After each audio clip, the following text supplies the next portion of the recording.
नमस्कार, मेरा नाम ज्ञानेश्वर है और आप देख रहे हैं लाइव सिटीज। आज बिहार कैबिनेट का विस्तार हुआ और यदि हम बिहार कैबिनेट के विस्तार में सबसे बड़ी बात को समझें तो वो बात है शाहनवाज हुसैन का केंद्रीय राजनीति से बिहार आना। शाहनवाज हुसैन को बिहार भेजा है सीधे प्रधानमंत्री नरेंद्र मोदी ने। खबर ये है कि नरेंद्र मोदी ने ही सीधे तौर पर इस बात पर मुहर लगाई थी कि बिहार विधान परिषद का सदस्य बनाकर शाहनवाज हुसैन को बिहार कैबिनेट में शामिल कराया जाए। देश की राजनीति में ऐसे उदाहरण आपको शायद ही मिले, कम मिलेंगे, जब कोई व्यक्ति केंद्र में मंत्री रहा हो और वह स्टेट में मंत्री बनने आया हो। मुख्यमंत्री बनने के उदाहरण तो आपको कई मिल जाएंगे, बिहार में ये नीतीश कुमार, लेकिन शाहनवाज हुसैन का बिहार की राजनीति में आना और बीजेपी का प्रतिनिधित्व करना, यह बिहार की राजनीति, भविष्य की राजनीति के बारे में बड़ा संकेत है। क्योंकि शाहनवाज हुसैन एक ऐसे मंत्री बन गए हैं बिहार में जो सीधे तौर पर, उनकी जितनी बड़ी पहचान है, जितना बड़ा कैनवास है, कि वह सीधे तौर पर प्रधानमंत्री नरेंद्र मोदी और होम मिनिस्टर अमित शाह और बीजेपी के नेशनल प्रेसिडेंट जेपी नड्डा से बातचीत कर सकते हैं। अभी जो बिहार में बीजेपी के मंत्री हैं या रहे हैं, उनमें से शायद ही कोई ऐसा था जो प्रत्यक्ष तौर पर डायरेक्ट कन्वर्सेशन करने की स्थिति में था प्रधानमंत्री नरेंद्र मोदी के साथ और अमित शाह के साथ।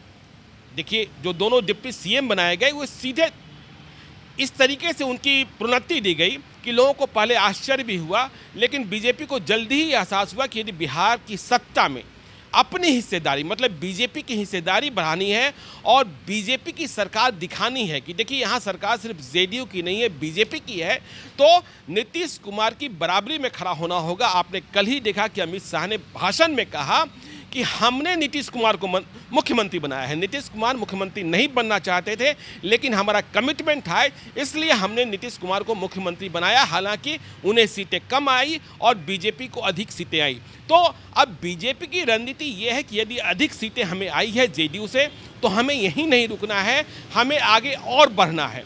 और आगे बढ़ने की इसी रणनीति के तहत शाहनवाज हुसैन को, देखिए, शाहनवाज हुसैन का बिहार में आना और बिहार की सरकार में शामिल होना इतना बड़ा कदम है, क्योंकि देखिए शाहनवाज हुसैन की जो पहचान है, बिहार सरकार में जब ये कुछ कहेंगे तो माना जाएगा कि बीजेपी क्या करना चाहती है, क्या कहना चाहती है।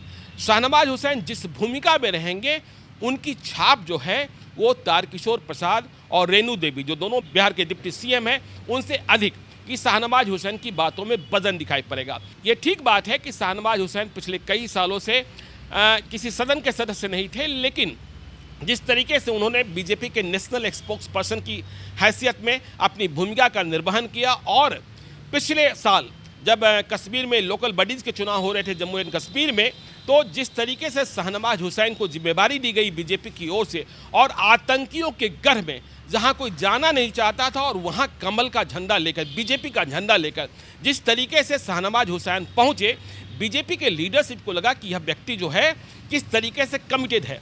और देखिए, शाहनवाज हुसैन को अभी इस वक्त में, जब अगले आने वाले महीनों में बंगाल का चुनाव है और बंगाल का जो भौगोलिक इलाका है वो बिहार से सटता है, तो देखिए शाहनवाज हुसैन का वर्चस्व उधर भी दिखाई पड़ेगा। शाहनवाज हुसैन की भूमिका वहाँ भी अदा की जाएगी। शाहनवाज हुसैन किशनगंज से भी एमपी रह चुके हैं, तो शाहनवाज हुसैन अब बिहार सरकार में भाजपा के सबसे मजबूत पहरेदार होंगे और सारी बातों की समझ है। केंद्र में मंत्री रह चुके हैं, बड़े मंत्रालय उन्होंने देखे हैं, और मीडिया से भी आप जानते हैं कि वो कितने फ्रेंडली हैं। तो इसलिए उन्हें जो बात कहनी होगी, जो बात चाहते हैं अमित शाह और नरेंद्र मोदी, बात अब सिर्फ आपको यह दिखाई नहीं पड़ेगा कि हाँ नीतीश कुमार की सरकार, आने वाले दिनों में आपको यह दिखाई पड़ेगा कि नीतीश कुमार और नरेंद्र मोदी की सरकार, मतलब बीजेपी और जेडीयू की सरकार, जेडीयू और बीजेपी की सरकार, इस विस्तार से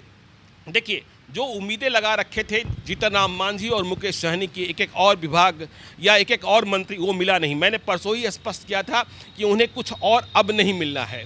और बीजेपी ने जिस तरीके से अपने लोगों को शामिल कराया है, बीजेपी की सूची में वैसे लोग भी शामिल हैं जिन्हें नीतीश कुमार नहीं चाहते थे। हाँ, नीतीश मिश्रा को रोकने में वे भले कामयाब हो गए, संजय झा के प्रति वे कमिटेड थे, लेकिन बीजेपी ने कई ऐसे लोगों को शामिल करा दिया जिसे नीतीश कुमार प्रत्यक्ष तौर पर पसंद नहीं करते हैं और कहा जाता है कि उनकी भूमिका जो है वह बीजेपी के लिए ज़्यादा महत्वपूर्ण रही है, इसलिए बीजेपी ने उन्हें शामिल कराया। तो अब बिहार की राजनीति आने वाले दिनों में और भी बदलेगी। देखिए अब क्या होगा कि अब डिपार्टमेंटल सेक्रेटरी, बिहार में यह बात कही जाती रही है कि मंत्री तो भले बन जाते हैं लेकिन विभाग में उनका सिक्का नहीं चलता है, क्योंकि जो उनके सेक्रेटरीज होते हैं, प्रिंसिपल सेक्रेटरी होते हैं, वो उनकी बातें नहीं सुनते हैं। जब ये पिछली सरकार थी 2015 से 2020 के, तो कई मंत्रियों को हमने अनौपचारिक बातचीत में रोते देखा था कि वो 15-15 दिनों तक अपने सेक्रेटेरिएट में होते हैं, सचिवालय में होते हैं, विभाग में होते हैं, लेकिन उनके पास कोई जरूरी संचिका उपस्थापित नहीं की जाती है। लेकिन जब वे क्षेत्र भ्रमण को चले जाते हैं, दिल्ली चले जाते हैं, तो यह कहकर एक साथ कई दर्जन संचिकाएं या कई संचिकाएं सीधे मुख्यमंत्री सचिवालय को भेज दी जाती है कि माननीय मंत्री भ्रमण पर हैं, इसलिए संचिका सीधे मुख्यमंत्री सचिवालय को उपस्थापित कराई जाए। तो अब देखिए बीजेपी क्या करती है। बीजेपी ने, आपने देखा जो मंत्रिपरिषद का गठन हुआ है, अब यदि हम पूर्ण मंत्रिपरिषद की बात कर लें, कुछ वैकेंसीज अभी भी रखी गई है आगे की राजनीति और आगे की जरूरतों के हिसाब से, तो सिर्फ 2 मंगल पांडे पहले बने और प्रमोद कुमार पहले भी बिहार सरकार में मंत्री रहे थे बीजेपी के खाते से। बाकी जितने जो बीजेपी के चिर परिचित चेहरे थे उन्हें मौका नहीं मिला। नंद किशोर यादव और प्रेम कुमार की तो विदाई ही हो गई। प्रेम कुमार और नंद किशोर यादव के बारे में पहले ही कहा जाने लगा था, क्योंकि बीजेपी ने घर बदलने का फैसला कर लिया था। और यदि देखिए शाहनवाज हुसैन, फिर हम कह रहे हैं शाहनवाज हुसैन यदि किसी की पसंद है या पसंद बने हैं या किसी के कहने पर बिहार भेजे गए हैं, तो वो सीधे तौर पर प्रधानमंत्री नरेंद्र मोदी हैं। तो बिहार की सियासत में अभी कुछ और लिखा जाना है, पटकथा, अभी और कई बातें होनी है। अब देखिए जिस तरीके से ये प्रभार संभालेंगे और फिर निर्णय आगे आने वाले दिनों में होगा, वह बात देखने की होगी और यह समझना होगा कि बीजेपी की अगली चाल क्या होती है, बीजेपी आगे क्या करती है। बीजेपी देखिए एक ऐसी पार्टी है जो अपने मंत्रियों के कार्यों की लगातार समीक्षा कर रही होती है, खुद समीक्षा करती है, एजेंसी से समीक्षा कराती है, सर्वे कराती है। बीजेपी ने आपने देखा कि अभी से 2024 की तैयारी शुरू कर दी है। उन विधानसभा क्षेत्रों में जहां हार मिली है वहां भी उनके जो लोग हैं उन्होंने काम करना शुरू किया है। जीते हुए विधायकों को, कई पूर्व विधायकों को जिम्मेवारी दी गई है उन क्षेत्रों की, क्योंकि बीजेपी को पता है कि 2024 हमें लड़ना है और 2024 में आज से भी बड़ी जीत हासिल करनी है। लेकिन देश में जो माहौल है या माहौल बनाने की कोशिश हो रही है, बंगाल का चुनाव जो है बहुत कुछ बताएगा कि माहौल होता क्या है और आगे का माहौल रहता कैसे है। बंगाल में सबसे बड़ी लड़ाई, देश की सबसे बड़ी लड़ाई, राजनीतिक लड़ाई होने वाली है ममता बनर्जी बनाम नरेंद्र मोदी की। आपने देखा ही कि लगातार अमित शाह, नरेंद्र मोदी बंगाल में लगे हुए हैं और बंगाल में वे बीजेपी का पांव इस बार जमा देना चाहते हैं, लेकिन ममता बनर्जी भी खुट्टा नहीं उखड़ने देने के लिए तैयार हैं।